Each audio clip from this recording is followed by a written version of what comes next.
76. I tregova Timbiri emrin e gjyshit në atë listë.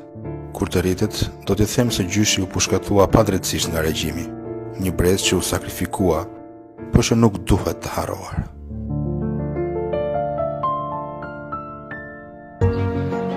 Sot jetojmë në një kohë tjetër, por padrejtësia nuk ka mbaruar. Ka ende njerëz që punojnë fort dhe nuk marrin atë që meritojnë. Ka ende të rinj që duan të ikin. Ka ende njerëz që ndihen të harruar në këtë vend.